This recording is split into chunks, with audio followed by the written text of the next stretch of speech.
డిసెంబర్లో మేము మా హయాంలో మేము పెంచాం. ఇవాళ అడ్డగోలుగా అబద్ధం మాట్లాడుతూ ఉన్నాడు. మీ శాలరీస్ విషయంలో కూడా నేను గమనించా. మీకు 2016లో 4,000 4,500 ఉన్నది 7,000 చేశాం మేము.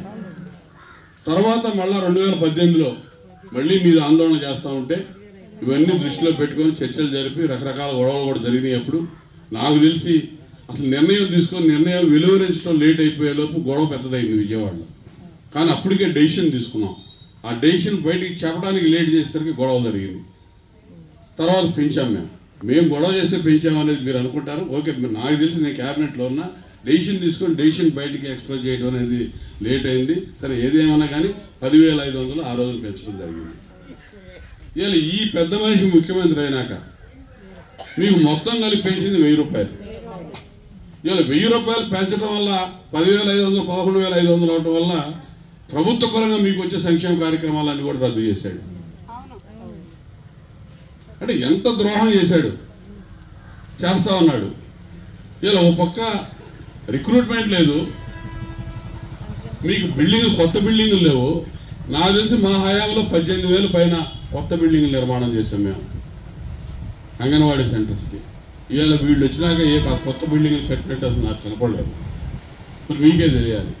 మెనూ ఛార్జెస్ మీ సమస్యల కోసం మీరు పోరాడుతూ ఎవరైతే అందులో పిల్లలు కానీ బాలింతలు కానీ ప్రెగ్నెంట్ ఉమెన్ కానీ ఎవరైతే ఉన్నారో వాళ్ళకి ఇచ్చే మెనూ గురించి కూడా మీరు పోరాటం చేస్తూ ఉన్నారు. పెంచాలని చాలా అభినందించదగ్గ విషయం మిమ్మల్ని. మీకోసం మీరు కాకుండా దీని మీద ఉన్నటువంటి లబ్ధిదారులు ఎవరైతే ఉన్నారో వాళ్ళ సమస్యల గురించి కూడా మీరు మాట్లాడుతూ ఉన్నారు. ఇవాళ ఏదన్నా కానీ 5 సంవత్సరాల క్రితం ఉన్నటువంటి ఉప్పు పప్పు చింతపండు నూనె ధరలు ఏ విధంగా ఉన్నాయి, ఈ 5 ఏళ్ల తర్వాత ఇవాళ ఏ విధంగా ఉంది. నువ్వు ఆ రోజున్న మెనూనే ఈరోజు నువ్వు ఇమ్మని ఛార్జెస్ డైట్ ఛార్జెస్ పెంచకుండా అదే ఛార్జీలు అమలు చేస్తే అసలు ఏ విధంగా ఇవ్వగలుగుతారు? ప్రతి చోట అదే. హాస్టల్ పిల్లల పరిస్థితి అదే. హాస్టల్ పిల్లలు అయితే వాళ్ళు ఈరోజు పత్రికలో చూశాను నేను, నోటీస్ బోర్డులు అంటించారు. ఎవరైనా దాతలు ఉంటే దానం చేయండి, చదువుకున్న ఓల్డ్ స్టూడెంట్స్ ఎవరైనా ఉంటే అని.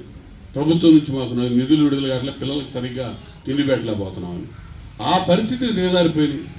చాలా అంగన్వాడీ సెంటర్స్లో మీరు చేసే శ్రమ పిల్లలు చిన్న పిల్లలు కానీ బాలింతలు కానీ గర్భిణులు కానీ వీళ్ళందరూ కూడా మీరు ఎన్నో రకాలుగా మీరు వాళ్ళ మంచి చెడులని చూస్తూ ఉంటారు.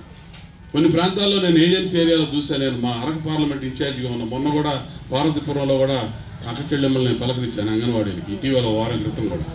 అక్కడైతే ఇంకా శిశు మరణాల రేటు ఎక్కువ ఉంటుంది ఏజెన్సీ ఏరియాలో. వాళ్ళు ఇంకా మీకంటే ఇంకా ఎక్కువ కష్టపడుతూ ఉంటారు. వాళ్ళ బాధలు చూస్తే వర్ణనాథ అయితే వాళ్ళు కూడా ఇదే బాధలు చెప్పుకుంటూ ఉన్నారు. ఇంత కష్టపడి పనిచేస్తున్న మిమ్మల్ని 18 రోజులు అవుతూ ఉంటే వాళ్ళు అసలు అడ్డగోలుగా వదిలేసి మీ మీదకి సెక్రటేరియట్ ఎంప్లాయీస్ని పంపించడం, మీరు తాళాలు వాళ్ళ చేత బాగా కొట్టించడం, వాళ్ళకి మీకు గొడవలు పెట్టడం, లేకపోతే లబ్ధిదారులకి మీకు కూడా తగాదాలు పెడతాడు. ఇదొక అలవాటు. ఫ్యాక్షన్ ముఖ్యమంత్రికి గొడవ పెంచడం అనేది. ఎవరన్నా ఒక అంశం మీద ఆందోళనకి ముందుకొస్తే ప్రజలను ఉంచుకోలపటం. టీచర్లు అదేవిధంగా చేస్తూ ఉంటే ఆందోళన చేస్తూ ఉంటే వాళ్ళ సమస్యల కోసం వాళ్ళ మీదకి వీళ్ళకి లక్షలు జీతం ఇస్తూ ఉన్నాం, పిల్లలకు సరిగ్గా పాఠాలు చెప్పలేదు, టైంకి రావట్లేదు, వాళ్ళ మీదకి పేరెంట్స్ని తగాదాలు పంపించే పనులు చేశాడు. ఎవరన్నా కానీ ఏదన్నా కానీ ఏ సెక్షన్ ఆఫ్ పీపుల్ అయినా కానీ ఎవరన్నా కానీ ఏ వర్గమైనా కానీ తన మీద ముఖ్యమంత్రి చేసేటటువంటి దుర్మార్గాలను ఎండగట్టినా లేదు వాళ్ళ సమస్యల కోసం పోరాటం చేసి రోడ్డు ఎక్కినా వాళ్ళు దానికి రివర్స్లో వస్తాడు. అక్కడ లేనిపోయిన అశాంతి వాతావరణం తీసుకురావటం, గొడవలు సృష్టించడం, రకరకాల ఇబ్బందులు పెట్టే పనులు చేస్తూ ఉంటాడు. మరి 18 రోజుల నుంచి మరి అంగన్వాడీలకి మీద ఉన్నటువంటి చిన్నారులు కానీ బాలింతలు కానీ గర్భిణీ స్త్రీలు కానీ మరి వాళ్ళ పరిస్థితి ఏ విధంగా ఉందో మరి మీరు సమ్మె చేస్తామంటే మరి పరిస్థితి ఏంటో నాకైతే అర్థం కావట్లేదు. ప్రభుత్వం మాత్రం పట్టించుకోవడం. తాళాలు అయితే పగలగొట్టారు కానీ మీరు చేసే డ్యూటీ వాళ్ళు ఎవరు చేయలేరు. అది వల్ల అయ్యే పని కాదు. తాళాలు పగలగొట్టి ఆక్యుపై చేస్తున్నారు కానీ మీరు చేసే పని వాళ్ళు ఎట్లా చేస్తారు? వాళ్ళ రిక్రూట్మెంట్ ఎందుకు జరిగింది? వాళ్ళు ఎందుకు రిక్రూట్ చేస్తున్నా ప్రభుత్వం ఆ పనే చేపించాలి కానీ మిగతా పనులు చేపిస్తాను కాదు. మిమ్మల్ని అంగన్వాడీ టీచర్లుగా ఆయాగా మిమ్మల్ని రిక్రూట్ చేసుకుంది ఈ పని చేయడానికి. సెక్రటేరియట్ ఎంప్లాయీస్ రిక్రూట్ చేసుకున్నారు. వాళ్ళ విధులు వాళ్ళ పని వాళ్ళ విధులు వాళ్ళు నిర్వర్తిస్తారు. వాళ్ళని తీసుకొచ్చి ఈ తాళాలు వాళ్ళు మీ మీద గొడవలు పెట్టి మీకు వాళ్ళకి అనవసరంగా చోద్యం చూస్తూ ఉంది ప్రభుత్వం. ఇది చాలా దారుణం. ఇవన్నీ అబద్ధాలు వదిలివేస్తూ ఉన్నాడు. దీన్ని తీవ్రంగా మేము ఖండిస్తూ ఉన్నాం. ఖచ్చితంగా పూర్తిగా మీ సహేతుకమైనటువంటి డిమాండ్లు పూర్తిగా పరిశీలనలో ఉన్నాయి. మేము ఖచ్చితంగా మీ అందరి సపోర్ట్తో తెలుగుదేశం పార్టీ జనసేన రేపు అధికారంలో రాబోతా ఉన్నామని చెప్పి నేను అనుకుంటా ఉన్నాను. ఖచ్చితంగా మీ అందరూ కూడా ఆదరిస్తారు. మీ సమస్యల పరిష్కారం కోసం 100% మేము సహకరిస్తాం. ఖచ్చితంగా ఈరోజే బహుశా నేను అనుకుంటున్నాను మీ లీడర్స్ కొంతమంది మా ఆఫీసులో మా అచ్చెన్నాయుడు గారు నేను కలవటానికి వస్తామని చెప్పి చెప్పారు. ఉదయం ఇచ్చినట్టు చూస్తూ ఉంది. నేను మన నియోజకవర్గంలో వేమూరు, అదేవిధంగా కొల్లూరు, బట్టిప్రోలు మండలాల్లో దీక్షలో ఉన్నటువంటి అక్క చెల్లెమ్మని నేను పలకరించాను. మీ దగ్గర కొంచెం లేట్ అయింది. ఈరోజు మిమ్మల్ని అమృతవరం వెళ్దామని చెప్పి ఈరోజు రావడం జరిగింది. ఏది ఏమైనా చాలా బాధాకరమైన అంశం. ప్రభుత్వం ఏ ప్రభుత్వం అన్నా కానీ 5 సంవత్సరాలకి మీరు ఎన్నుకుంటారు. ఆ ప్రభుత్వంలో రాష్ట్రంలో ఉండే ప్రజలు, వివిధ వర్గాల ప్రజలు కానీ ప్రభుత్వంలో సేవకులుగా, ఉద్యోగస్తులుగా బాధ్యతలు నిర్వర్తించే అందరూ కూడా అనేక సమస్యలు కూడా వస్తూ ఉంటాయి. ఏ సమస్యలు వచ్చినా కూడా సమస్యకి పరిష్కారం మార్గం అనేది ఖచ్చితంగా ఉంటుంది.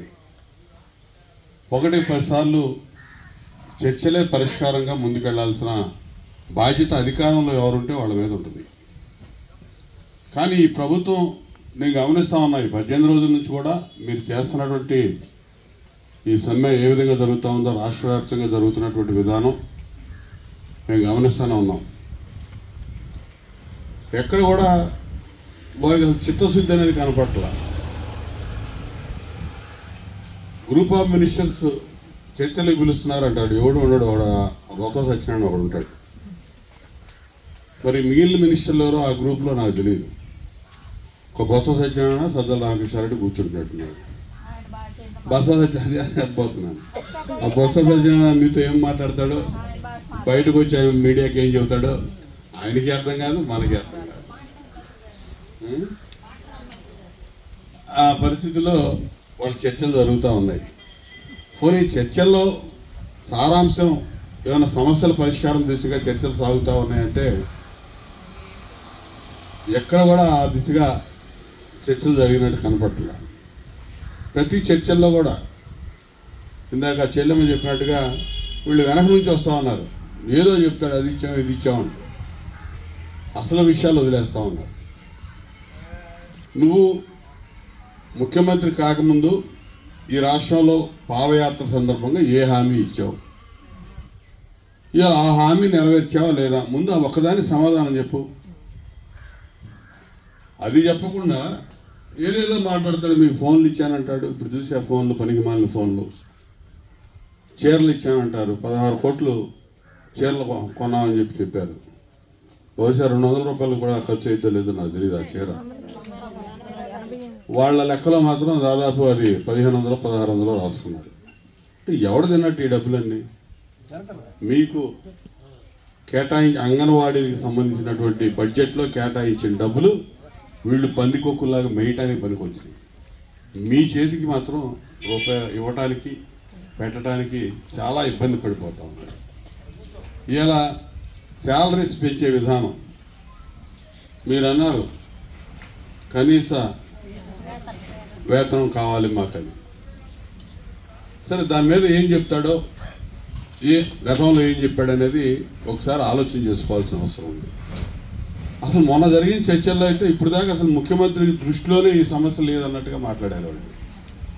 అంటే రాష్ట్రంలో ఏం జరుగుతూ ఉంది? అంగన్వాడీలు అనేది పెద్ద వ్యవస్థ. దాదాపు 1,00,000 మంది పైన, మీరు 50,000 సెంటర్ల పైన దాదాపు సుమారుగా ఉన్నాయి. 1,00,000 మంది పైన మీరు ఉన్నారు ఇందులో. 15 రోజులు 18 రోజుల నుంచి సమ్మె జరుగుతూ ఉంటే ముఖ్యమంత్రి దృష్టిలో లేదంటే అసలు ముఖ్యమంత్రి పరిపాలన చేస్తూ ఉండడం, నిద్రపోతూ ఉండడం, ఇంతకంటే దారుణం మరి అర్థం కాదు. ఏం చేయాలో కూడా తెలియనటువంటి పరిస్థితి. శాలరీస్ పెంచాలంటే ఇవాళ మీకు గ్రూప్ ఆఫ్ మినిస్టర్స్ చర్చలు అయిపోయిన తెల్లారే పెద్ద లేఖ విడుదల చేశాడు మిమ్మల్ని అందరినీ ఉద్దేశించి, గ్రూప్ ఆఫ్ మినిస్టర్స్ పేరు మీద. అన్ని అబద్ధాలే దానిలో ఉన్నాయండి. ఇక అబద్ధాలు చాలా అలవోకగా మాట్లాడేస్తారు వీళ్ళు. ముఖ్యమంత్రి జగన్మోహన్ రెడ్డి కూడా అదే విధంగా మాట్లాడతాడు. ఇప్పుడు చెల్లెమ్మ చెప్పింది 2000 రూపాయల పెన్షన్ ఎవరు చేశారమ్మా? వృద్ధాప్య పెన్షన్ వితంతులు. చంద్రబాబు నాయుడు గారు 2018 డిసెంబర్లో 2000 రూపాయల పెన్షన్ చేస్తూ నిర్ణయం తీసుకున్నాడు. ఆ క్యాబినెట్లో మంత్రిగా నేను కూడా ఉన్నా. డిసెంబర్ నెలలో 18లో చేశాం మేము. ఈయన నిన్న స్టేట్మెంట్ చూడండి, ముఖ్యమంత్రి స్టేట్మెంట్, నిన్న ఇచ్చిన స్టేట్మెంట్.